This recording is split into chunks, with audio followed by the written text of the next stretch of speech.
ഇന്ന് നമുക്ക് paper soap ഉണ്ടാക്കിയാലോ? പേപ്പറോ ടിഷ്യൂവോ വെച്ച് നമുക്ക് ഇത് ഉണ്ടാക്കിയെടുക്കാം. അപ്പോൾ ഞാനിന്ന് ടിഷ്യൂ പേപ്പറാണ് എടുത്തിട്ടുള്ളത്. പേപ്പർ വെച്ചാണെങ്കിലും ചെയ്യാം. പേപ്പറാണ് ഇച്ചിരി കൂടി സിമ്പിളായിട്ടുള്ളത്. ഞാനിത് ചെയ്തപ്പോഴാണ് എനിക്ക് മനസ്സിലായത്. ഡ്രൈ ആവാൻ വളരെ എളുപ്പമാട്ടോ ടിഷ്യൂ പേപ്പർ. പക്ഷേ പേപ്പർ കുറച്ച് പാടുണ്ട് ഉണങ്ങിയെടുക്കാൻ വേണ്ടി.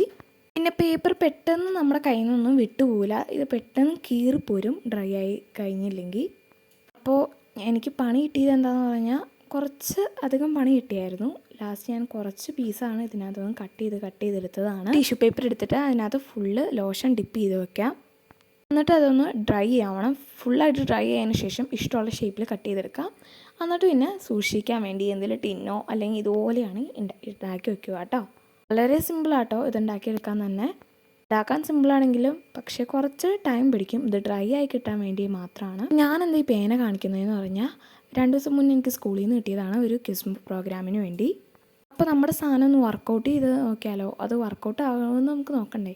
അടിപൊളിയാണ്, നല്ല അടിപൊളിയായിട്ട് നമുക്ക് വർക്കൗട്ട് ആയിട്ടുണ്ട്.